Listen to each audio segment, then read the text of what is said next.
Welcome, sports lovers, into the Dispute Sports Podcast Show, where two buddies from the Hoosier State get together to talk about all things sports. I'm your host, Kyle Neumann, joined by my good friend and co-host, Rhett Hensley. Well, we have reached the fourth Dispute Sports Show. Rhett, how are you doing today, buddy? Doing great. I'm looking forward to the show and ready to talk some sports. Aren't we always ready to talk sports? You always are. That's great to Always. hear. Hey, I'm doing great as well. I am ready to get into the show. We have some juicy topics today, buddy. So let's get right to it. We're talking NBA trade deadline recap. To say that it was a little bit disappointing might be an understatement, Rhett, but it was. So why don't you go ahead first and tell me your thoughts on this latest NBA trade deadline? Well, I thought it was pretty bad. I thought it was one of the worst I've seen in recent years. Uh, you know, there was some names thrown out there that got traded. PJ Tucker was one of them. Mike Scott to the Suns. Tyler Ennis. Roy Hibbert. Didn't hear about that one, but he's to He's the still Nuggets around. now. He's at the Nuggets. Taj Gibson and Doug McDermott. KJ McDaniels. Nerlens Noel. Um, there's some more names that have been thrown out there, but not too many, actually are eye-popping. Yeah, no doubt about it. On February 20th, with the Pelicans acquiring DeMarcus Cousins and the Kings getting Buddy Hield, Tyreek Evans, and Langston Galloway, plus a first-round pick and a Sixers 2017 second-round pick. So that was the biggest move there, obviously, for the Pelicans. Now, not really showing right now, but Yeah, give it might have some hurt him. give it some time. That was the biggest deal, Rhett, but I was expecting another blockbuster like that. There were names like sadly our Paul George being thrown around there, and you had Jimmy Butler. I heard Reggie Jackson from the Pistons. I heard Drummond from the Pistons, and just nothing happened, Rhett. You mentioned some of these deals that happened. There were some deals that you can say, okay, they're good for some of these teams that happen. I do like the Thunder getting Taj Gibson and Doug McDermott and a second-round pick in 2018. The Bulls getting Cameron Payne, Anthony Morrow, and Joffrey Lavine. Obviously, Cameron Payne, the biggest name there. Those are good pieces, but let's face it, no blockbusters like we Yeah, had with the Cousins. Serge Ibaka was, who knows if he's going to fit in with the Raptors. I haven't seen their record as of lately, but they dropped the first couple of games when he came. So The Raptors, yes. 36-25, currently in the fourth seed in the East. So you're right, though. They've lost. They're on a one-game losing streak right now, 6-4 in their last 10. So not doing Not as bad, hot as but they were, but not great. still relevant. Another one that I liked, Rhett, was the Mavericks getting Nerlens Noel, the Sixers getting Justin Anderson and Andrew Bogut, and a first-round pick. I like that for the Sixers. The Sixers have a lot of promise with some young players coming up, and they're a lot more competitive this year. So, again, we had some good trades, but there was nothing big time, right? And I think people were expecting big time. So I want to ask you, why do you think that was? Why was there not a big time deal that happened before the deadline? Honestly, I would have to be in there in the office, but I think that a lot of people just weren't. They expected a lot more for the money that they're paying these guys right now, and I think that they weren't getting offered the right pieces. Paul George, who are we going to get from the Celtics? I don't want anybody from the Celtics. Then you got, who was the other one? Other one that was being traded. Jimmy Butler. There was just not that many pieces that I think that was being offered. A lot of, superstars were being thrown around with a lot of, a little bit lower level people. Carmelo Anthony was another name. Yep. A lot of people expected him to go. The issue there is that he has that no trade clause, and though I'm sure he is interested in a trade, and clearly Phil Jackson and that organization is. He said that it had to be right for both parties, and that obviously didn't happen. We'll talk about Paul George in a second. Rhett, I think the reason we didn't see a big blockbuster trade is because players are waiting for the summer. I think that we will see a couple more big trades happen this summer, and a large part of that is because of some of these free agents, the contracts that are ending, and some where only 1 year left, the options get picked up. Nobody wants to pay that. Like Nobody wants to bring that on. Well, and like our Paul George, let's talk about that here. He's one of those players that, Rhett, I'm a little worried that our Pacers are not going to be able to keep our superstar after this trade deadline fiasco, because I think he took it as a stab in the back that we were listening to calls for him. And you know, when you're talking about business, you want to hear it. You want to hear the other options. But I just have to be clear here. Unless we were to get a player, and I feel like if we did make a move this summer, it would be a superstar for a superstar. But I'm talking Gordon Hayward, a Jimmy Butler, a player of that caliber that's averaging about the same points per game as Paul George, same position, then maybe I would be okay with it. I know you've been disappointed with Paul George and his inconsistency, but I'm worried, Rhett, that we're going to lose him this summer. What do you think? You know, I think that we could end up losing him this summer, but also I think that he does realize after the fact that it's a business, and business moves will happen, whether, you know, you're a superstar or not. If you're not helping the organization right now, which I'm not saying that he's not helping, but he's not doing a lot. You know, we have full right to move on from him, and I think that he could still leave just because LA, they have a lot more money and the pieces will be there. Yeah, that's what we've heard. The Celtics as an option, and we've heard the Lakers going back home as an option, and Magic Johnson made it very clear that he was very interested in Paul George. He sure is. And he was probably the first one that called before this trade deadline. But, Rhett, I mean, there's going to be other players this summer as well exercising that option, even if they have 1 year left on their contract like Paul George. And I think it's a Paul George, a Jimmy Butler, a Carmelo Anthony, Reggie Jackson, Drummond, these players. There's probably a couple more names out there too that will be exploring trade options, and I think we will see that big blockbuster move, and I think that's maybe why we didn't see it before the deadline. These owners, they wanted to make sure, take Danny Ainge for example with the Celtics, they wanted it to be the right move. They didn't want to rush it. I think they realized, okay, we have a plan in place here. If it doesn't happen in this next week, we have all summer to make something happen. And I think that's the way that they were looking at it. Let's see how this year plays out. They feel we have good enough pieces right now to compete. And that's ultimately what I thought. But I was disappointed, right? I mean, yeah, we had the Cousins trade, and that was the biggest one. So I was definitely expecting my phone to be blown up a bit more than that. One thing I want to mention here, Rhett, that's happened since our last show that could shake things up. How about Kevin Durant getting injured in their last game? What is happening here? You know, I think we had on the show last week a discussion, will the Warriors make it back to the playoffs? And with this injury, you know, who knows? I mean, he's out indefinitely for 4 to 6 weeks it was, but you know, that is an injury that is definitely going to hurt the Warriors. It is, yeah. To give a little background here, Kevin Durant, in his last game 2 days ago against the Wizards, he injured his knee.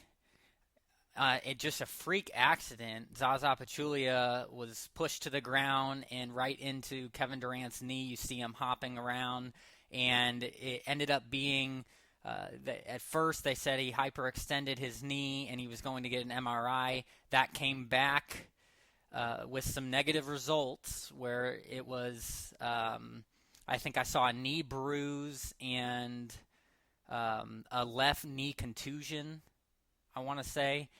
So it wasn't an ACL tear, MCL, or any of those major ligaments, which I think was encouraging for Warriors fans at least. But they did say he's going to be out at least a month. That's when he'll get reevaluated. The playoffs start in 6 weeks, Rhett. Here's my thing. This definitely shakes things up in the West. Even if he's back for the playoffs, how will he play? Will he have a brace on? You know, we see it time and time with these players that get knee injuries. They may not be the same. They're hesitant on the way they play, the way they cut, and we hope that doesn't happen. Obviously, we would not want anybody to get injured or have their career ended because of this, but I don't know how effective he would be if he comes back. So now I look at, you can go down as far as the 6th seed in the West, the Grizzlies, I think, that could actually beat the Warriors that have more depth. The Spurs, the Rockets, the Jazz, the Clippers, the Grizzlies, what do they all have in common? At least 2 superstars. And they have a good bench and they play good defense. I'll go on a limb, Rhett, and say this right now. If Kevin Durant is not back for the playoffs, or if he's back and he's not himself, the Warriors do not meet the Cavs in the finals. It will be another team. And I like that for the league. I hate it for Durant, but I think that's good. That's that balance I was mentioning. And I like that. So I don't know. Your thoughts. Do you think if Durant, even if he comes back for the playoffs, do you think the Warriors make it to the finals? If he does not come back, I do not think so. I think that the Spurs will be there. If he does come back and he is not the same player, do you still think that they don't make it? I would have to go with them making it. Even if he's still out there, I think he's going to make a difference. Okay, I can respect it. So. All right, well, but I can definitely see them dropping ones. I can definitely see them dropping it still, but I think that with him out there, it will push them a little farther. Well, currently they have a 3.5-game lead in the first spot in the West over the Spurs. Bunch of teams lingering, but it's looking like it's probably going to be either the Warriors or Spurs to grab that number 1 seed. But, Rhett, let's transition into this next topic, which I know you'll love. And I won't so much, but that's okay. We're revisiting from our first show, Rhett, where we gave a little Super Bowl prediction for 2017. You had your Dallas Cowboys playing the Oakland Raiders in the Super Bowl, and your Cowboys winning. Shocker. I have the Dallas Cowboys making it and them playing the Patriots and the Patriots winning. Either way, the question is, Rhett, do you think that the Cowboys going to the Super Bowl next year, like we are predicting, is a stretch? And the part 2 question is, can Dak and Elliott be that good again, or will they have a second-year hangover? Before we answer that, I've got a little special soundbite for everyone. Take a listen. The Cowboys have 2nd and 18. Setting up a screen for Elliott with blocking. Huge play. Elliott into Steeler territory. Down the sideline. And in for the touchdown. No flags. Rhett, do you remember this moment from your Cowboys season last year? They work flawlessly together. Dak Prescott, had a 104.9 passer rating last year, and Ezekiel Elliott just running the ball incredibly. These two guys are definitely going to be great this coming year. I don't know where this came from. If they're going to have a second-year hangover, Kyle, I don't like it because it's not going to happen. It's not going to happen. Cowboys are at least going to make the playoffs. They will be coming off their rookie year, but they will not be coming off with a hangover. Well, clearly, if you're picking them to win the Super Bowl, you feel pretty strongly about that. Well, that clip, Rhett, I even remember it. I watched the game. Obviously, a big play, screen pass from Prescott to Elliott, took it all the way, Screen passes. led to a big road victory for the Cowboys over the Steelers in what turned out to be a dominating regular season for the Cowboys. Pretty special. Those two players are special, Rhett. And you know what? Every year I would always say the same thing about the Cowboys. It's, I hear the same talk every year. Pretty good regular season, and they'll make the playoffs. And boy, this is the year we're going to the Super Bowl. Still hasn't happened, and that I can still hold over you and your Cowboys, Rhett. I still have that mindset of I'll believe it when I see it. However, what I saw last year from the Cowboys is something I haven't seen from your Cowboys in years. And that is a team that, like it or not, is relevant in the NFC and deserves to be in that conversation of the legitimate threat to make the Super Bowl. And we both are predicting it, and I don't think it's a stretch. You mentioned those numbers from Prescott and Elliott last year.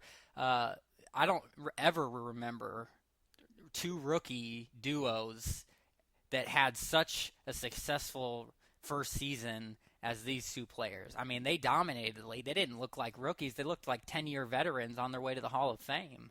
Oh, yeah. I mean, and obviously your Cowboys have a great offensive line. So that definitely will play into that. But at the same time, you have to have talented athletes behind that offensive line, and you have that with them. I don't think they will have a second-year hangover, Rhett, but I do think that they will not have as dominating of a season. And here's why. Going into this next year, the Cowboys are going to have one of the NFL's toughest schedules. The schedules aren't out yet, but there's a pattern every year where you can predict what teams are going to play who based on how they did and how the seedings went in the playoffs, etc. Cowboys 13-3. According to the NFL, will have the 10th most difficult schedule in 2017. They're going to face teams with a combined winning percentage of 53%.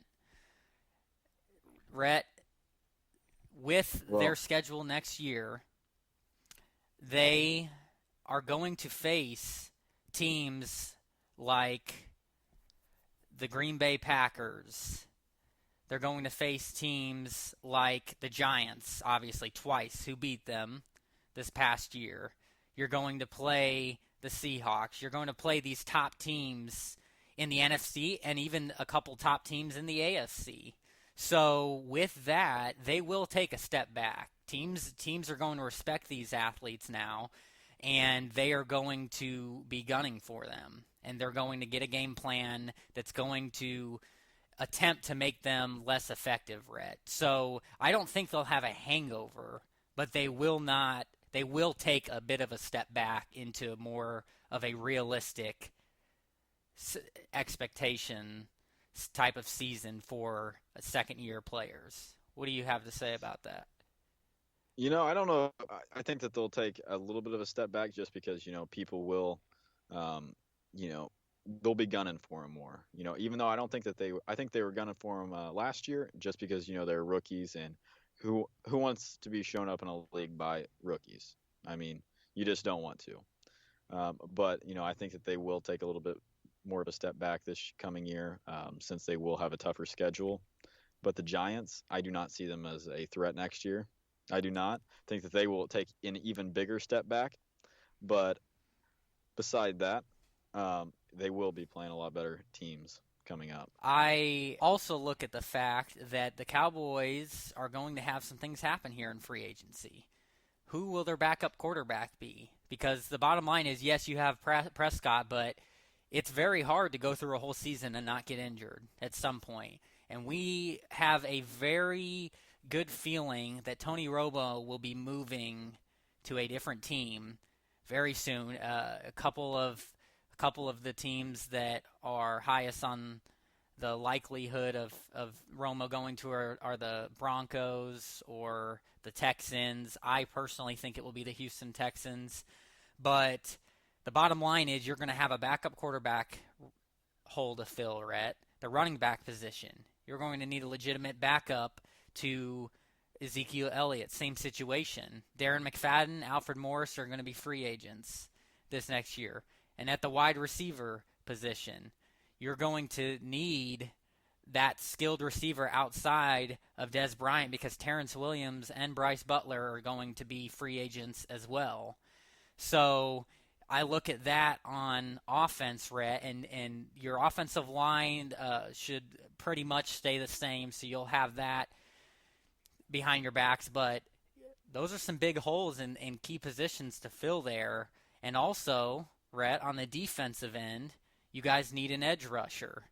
That's going to be huge. You're still looking to replace that DeMarcus Ware from 2014, and it looks like Devin Taylor is a player that could intrigue your Cowboys. You're going to need to fill that edge rusher position. And at cornerback, this is another position. Brandon Carr and Morris Claiborne are set to hit free agency as well. And I know how highly you are on those two players. So those are some big holes. You've got to find some key cornerbacks as well there, Rhett, because Barry Church at safety also. So, and then we have exclusive rights to David Irving, going to be great for the Cowboys next year. He is a defensive end, and I am excited for him. Yeah, and you do have Anthony Brown and Orlando Scandrick under contract still at the cornerback position. I know you like those two players, but you can see, Rhett, and you mentioned at the safety position there, you can see you have some holes. And this is why, coupled with the 10th toughest schedule, I think that your Cowboys will take a step back. Well, let's put it this way. The Cowboys are not going 13-3 next year.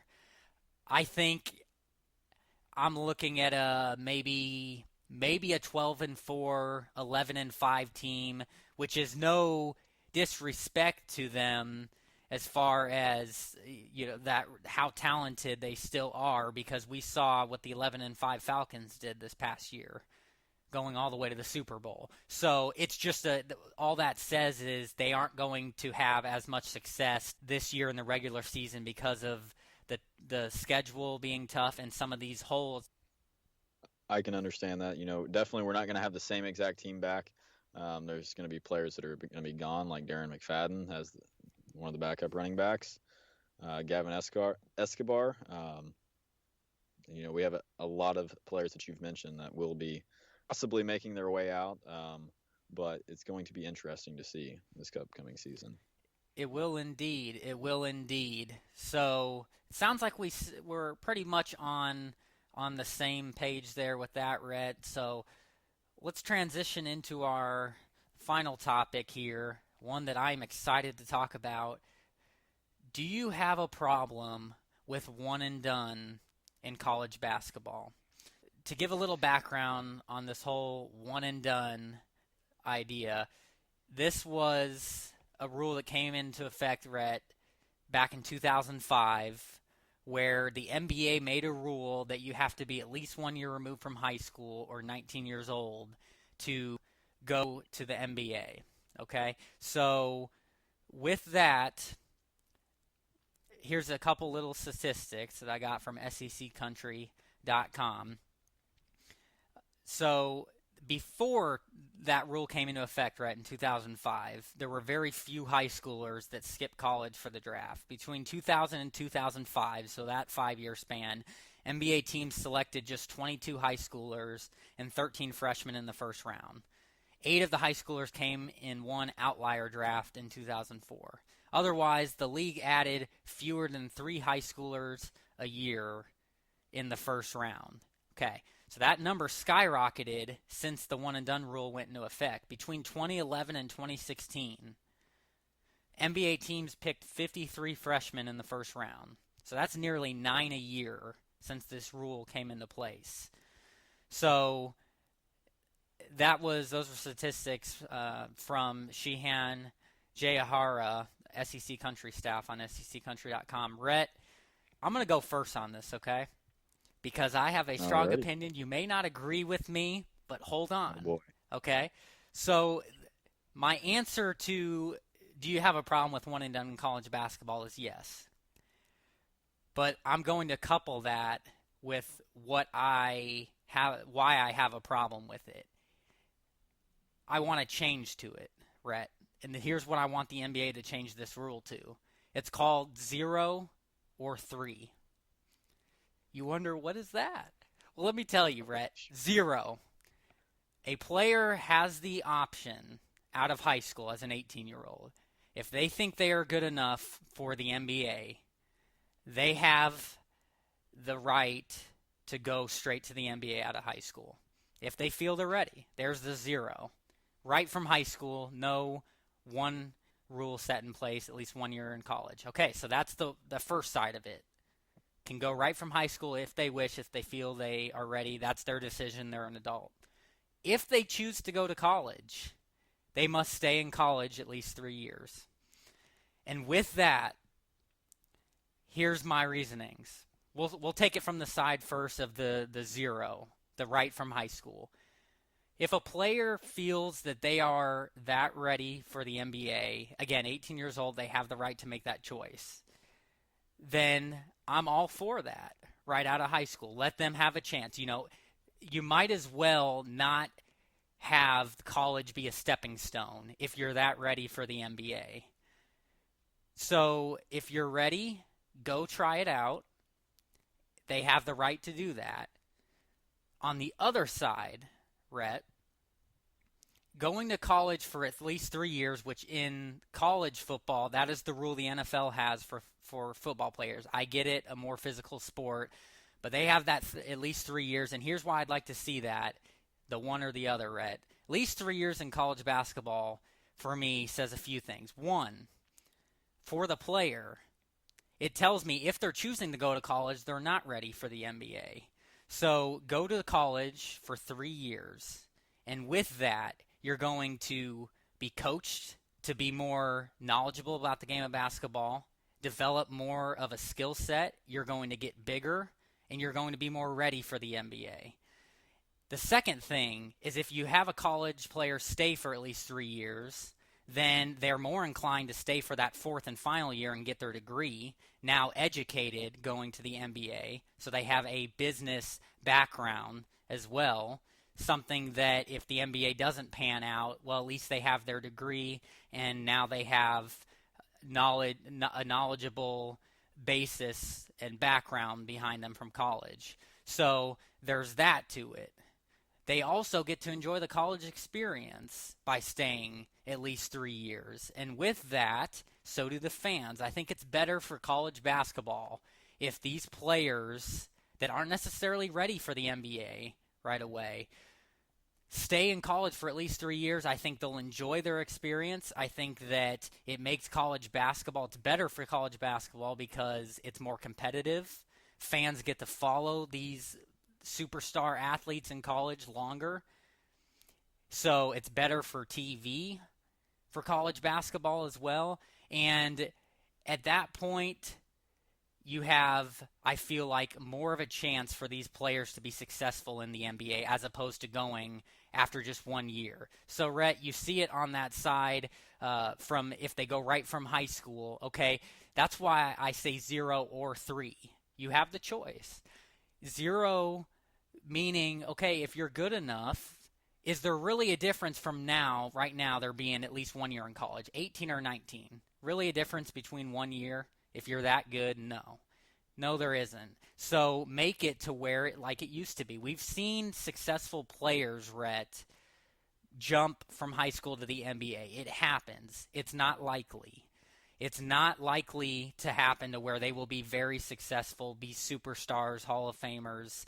So I'd like to see the 0-3, and I'll let you respond, and then I'll give you some examples to back up my points here about just how successful this whole one-and-done thing has been.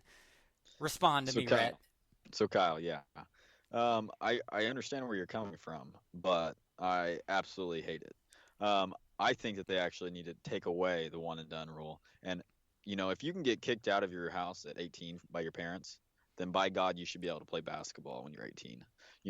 Nobody should be able to tell you when you can play.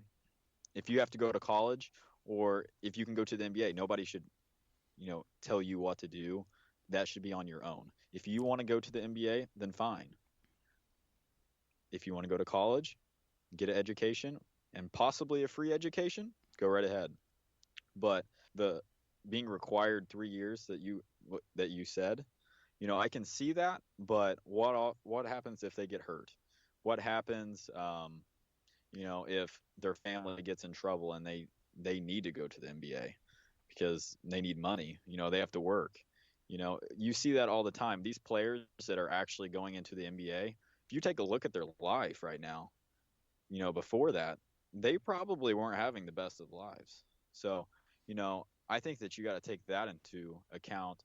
And it's not all about the NCAA and what they want and what the NBA wants. They need to have the choice of the players because, if you can pick any job that you want right out of high school, you got to have a degree, obviously, for most of them. But then you should be able to go to the NBA. You just proved one of my points. You do have the right to get any job you want after high school, but do employers not have qualifications that you have to have? They have rules set in place. You've got to have a degree. Why are they putting this into place? That's the thing. They're putting this into place so they can make more money. The NCAA can make more money, keep those players there longer, and I think it's ridiculous. If that's the case, then they need to pay paid some money, and that's going to be a topic for another day. I can rant on that one. Oh, we'll discuss that at some point for sure. But the thing is, Rhett, you've got to look at it from that standpoint. When I propose 0 or 3, I'm giving these players with that rule the option. You have choices, but the NBA is an employer to these players who are the employees.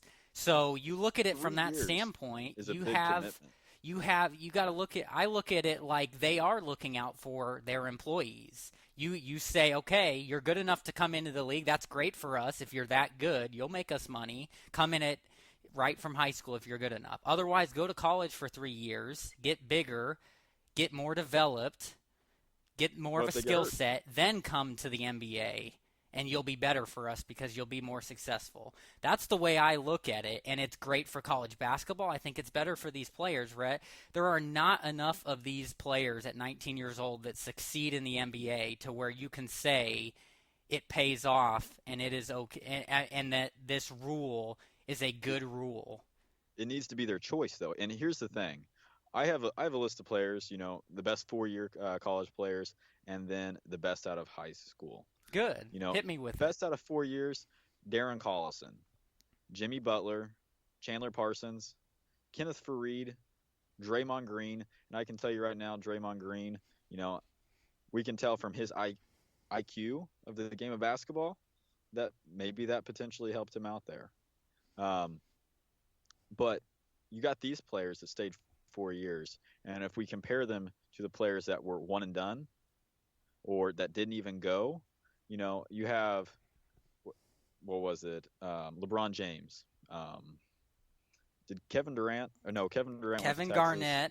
I'll give you a list of the few players before this rule in 2005 that were successful going right from high school. And again, very rare. You look at the how small of a percentage this is. You've got to be that great, which is why I give an option. Kevin Garnett, Amari Stoudemire, Kobe Bryant, LeBron James. All players, all Hall of Famers, yes. Very small percentage. I also have the list of one and dones. Kevin Durant, great player. Michael Beasley, throw him in the trash. Carmelo Anthony, Derrick Rose, Anthony Davis, Kevin Love, Andrew Wiggins, Chris Bosh, O.J. Mayo, Greg Oden, that poor chap. Yeah, another bust. It didn't work. Yeah. Another bust, but John Wall out of Kentucky, great player. You have all these players that are great players by going to college 1 year, and which I still think it makes a difference. I think if they are going to require a player to make the choice if they want to go to the NBA, then they have to go to college. Then it needs to only be 2 years because honestly, I think 1 year is fine, but bumping it up to 3. what job are you going to make a commitment for 3 years? Can you tell me? Are you going to make a job or a commitment for your job right now for 3 years? I don't think so, because you're not even getting paid for that. Well, the thing is, it would be the jobs you are committing to, like before you get to that job. Again, a 4-year degree is 4 years. So a lot of these employers want you before you come and work for them that you are having 4 years of college experience. I don't see a difference from that and this, with the NBA being the employer requiring players, if they choose to go to college, to go for at least 3 years. And I'm giving the choice. That's why I say 0 or 3. You have the choice. For these players we've mentioned, if you think you're that good, if you're the Anthony Davises and the John Walls and the Kevin Durants of the world, go right from high school, and you will be successful. But if you're not, and there's a lot more that are not, Rhett, that are not successful in the NBA, that don't even make it for 3 years in the NBA. They're bouncing around from the D-League and all. For those players, go to school for 3 years, and you will have a better chance in the NBA. Mark my word. What if that player knows that they are injury bound and they just need to jump straight to the NBA, because once they hit college, they're going to get injured, and then they're just going to get sent straight out. I mean, they have to think of it in their way as a business decision to either help their family in some cases, or go to college if they get it paid for, then perfect. If these players are getting all their college paid for, then keep them 3 years, whatever. But some of these actually have to pay for their college, and they don't even get paid to be on campus. So if they come from a poor family and they have to sit there for 3 years before they go to the NBA, I think it's kind of messed up. Yeah, and I can respect that. But with my option, I'm giving these players the choice. If I'm the NBA, that's what I would want. I would want to see a change, because I'm sure that the NBA, these teams, they're thinking twice about these players they're drafting for one of those reasons you said, the injury prone. I mean, these players that are coming out, some of them are not even close to being NBA ready. And these teams aren't happy when they draft somebody who's injury prone. They're taking a big chance. If you make them play 3 years in college, then they're really going to get no, he's a little injury prone, so we're not going to draft him, and that's going to be better for it. You get more of a look. I get the players wanting to chase the money and go either right 1 year after college and go right in. Whatever their family situation's great. If they're that good, injuries can always happen in life in general, no matter what your job is. If you're that good, you will make your money. Enjoy college. You're getting a free ride. Enjoy that experience, and it's better for college basketball. And when you're ready to go to the NBA, you'll go. Let these coaches mold you, give you a better chance to be successful in the NBA and be educated more so. Right? Look at how many of these athletes go broke, especially these young kids. 1 year of college is not enough education for them. They're taking general ed classes at that point. They're not getting the education that they need, and a lot of former players come out truly getting the education that they need. Well, here's the thing: a lot of players come out, Rhett, and former players even, and they talk about how they'd like to see these players stay in college because they get to the NBA expecting, being happy about that $3 million check or whatever, and that's it, because they don't pan out because they don't know how to manage their money and all that. And you learn that by having education, classes, mentors in college. That's how you learn that.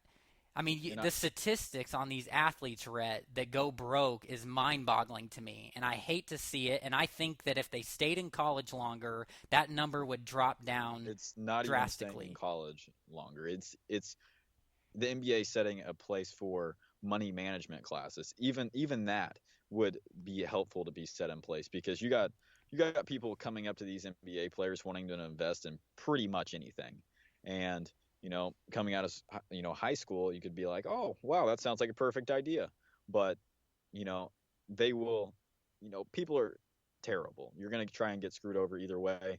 But I think that like Joel Embiid stayed 1 year at Kansas. What if he stayed 2 to 3 years? Well, I can tell you right now, he sure as hell wouldn't be in the NBA. How can you tell me that? He is an injury. He's out the rest of the season this year with another tear. I mean, he's an injury-prone player, and I can tell you right now, it'd be the same thing like Greg Oden. You know, he's potentially going to go down that same road. But no, he went down that same road. He's done. His NBA career is done, and he has no degree to show for.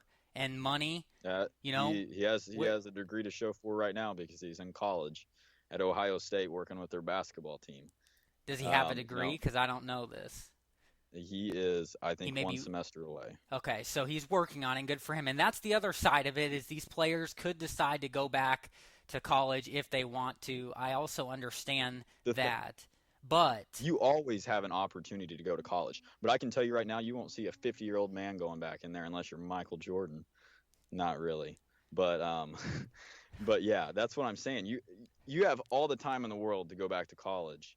But when you can chase that money and go to the NBA, when you won't even you have potentially, you know, less than a year or even 20 years in the NBA. You know, it's all dictated on how that player is going to be, you know, in the NBA and injury prone wise.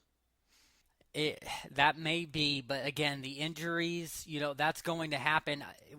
Wouldn't you, as a player, Rhett, if you were to go straight to the league, and you knew you were injury prone, or there was that chance, wouldn't you rather stay in college and play and try to get stronger or develop your game and maybe hopefully Hell no! work on I would not go getting straight to the NBA, get that money, and then once and then get what? injured, and then I'm what? going to go back to college. I'm going to go back to college and have that paid for and have all kinds of money left over. That's what all I'm kinds gonna of do. money, Rhett. These athletes, Dude, they get paid the $1 million select for a few contract. make really good money on their first contracts. The ones that don't pan out, okay. So what? So you get $1 million, your first contract. You're 20 years old, and you don't pan out in the NBA. Now what?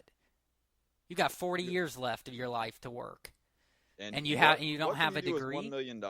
Yeah, but think about how much You of can that go is straight back to taxed. college. Okay, $1 million is now $750,000. Now you got to pay for your school. I can tell you right now, I can spend $750,000 on college and have a lot left over. Yeah, but how many of these players? How many are going back to college, and how many are getting their degree? It's not like it's easy to get a degree. It's not. But what makes you think that they're going to get the degree once they go to college? Because that's the point. They're getting it. They're getting that free ride. A lot of these players they're not even good in school. A lot of these players are not good in school. And you know why they're not good in school? Because of this ridiculous rule that the NBA has set, because they know that they're going to college for 1 year just to go to the NBA. So they're not trying. Like Ben Simmons. It's a joke. He goes to LSU. He has a 2.0 GPA because he didn't care to go to classes because he just wants to go right to the league. That's an example of a player for me why I like a 0 or 3 rule. If you're not going to try, you're hurting college basketball, and you're ultimately hurting yourself to go to college just to go to the NBA, and that's it. Go right from high school. That's why I want to see that real. But if you're not good enough, go to college. Go to college for at least 3 years or 4. The injuries are going to happen regardless. Right? They could happen in the NBA, and we see it a ton. And it will, and they'll have that money. But they're not going to have that money forever. Whenever you go to college and you get hurt in the college, and they don't want you anymore, they'll send you down the road. That scholarship is gone. You'll be done. So if you go to the NBA and you get injured, and then you have that money, you can go back to college and still have that money and get injured. You don't have that money. You'll lose that scholarship if they do not want you anymore. That is what I'm saying. Well, guess what? A lot of these players don't have that money anymore when they go to the NBA. You know why? Because statistics prove that they're careless with the money, and they lose it, and they blow when they can set a financial advisor at the beginning. But they don't, and players don't even know about that, and they don't know about it because they're young, irresponsible young kids that go to the NBA and blow their money without that education, that background. You have an education, Rhett, and if colleges start gearing classes for these athletes toward what will really benefit them after college, then I think the statistics would drop drastically in the amount of players that go broke or don't know how to financially manage their money.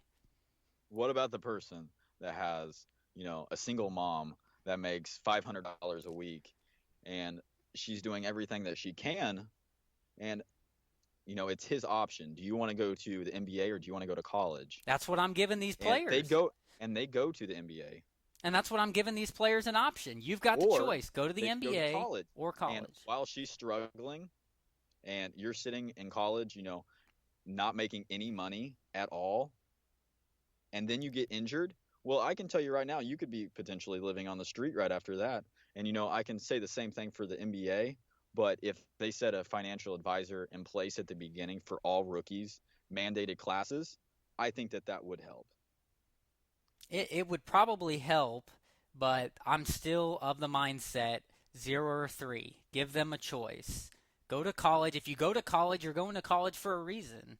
You want a degree. If you're going to college, you're deciding that you're not ready for the NBA, that you want to go to college and you want to get it. What's it ultimately about? College is about an education. 4 years away from that spot. They're not saying that. These guys are student athletes. You're a student first. You're going to school to get a degree. That's what that decision is saying. If that's the case, then they need to say that it's mandatory to go to college. In that case, and they can. That's what I'm proposing. The NBA, being their employer, make a rule. You make these players choose. You can come right to the NBA out of high school, or you can go to college, just like us, just like we decide. See a lot of players. I think it'll just go right downhill from there. I couldn't disagree. You'll just see a decline. If you have players that are like, oh, I have to stay 3 years, well, to hell with that. I'm just going to go straight to the NBA. And then they go straight to the NBA. They go to the D League, and their life is ruined. I couldn't disagree more. I think that if they decided to go right to the NBA, they're saying they're ready for it, and those that are that good will be successful. If they decide to go to college, they're going to be better off because they're going to be more ready for the NBA. And think about how many players actually go to the NBA. Not very many of them when you look at the statistic comparison between players that make the NBA and not, of college athletes. So I'm of that mindset. We can agree to disagree. That's fine, Rhett. I'd be curious to see how many of our listeners would agree with me or would agree with you on this. I'd like to get a poll going on this. 0 or 3. 0 or 3, Rhett. Because this is something I am very strong on. Or wipe away the one and done altogether. Well, let's take a poll. Yeah. 0 or 3 or just take it away. Just take it away. That's the option. So I'm half on your side. I'm agreeing the rule needs to be changed, and we both are the same on that. We both have a problem with one and done college basketball, but for different reasons. We half agree that the first part, that they should be able to have the choice to go out of high school if they're good enough. We agree on that part. The second part. I like going to college for at least 3 years. I'd like to see 0 or 3, but I can respect your opinion. I can respect yours too, and it might be wrong, but I'm kidding, Kyle. That's right. Hey, that's what makes Dispute Sports great. Sometimes, Rhett, we're going to dispute. We're going to have to be in disagreement.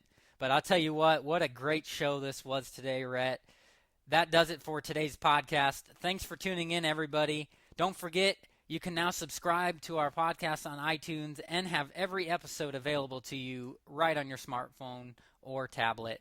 You can also catch all of our podcasts on our website, DisputeSports.com. Follow us on Twitter at DisputeSports1, at Kyle M. Neumann, and at Rhett Hensley.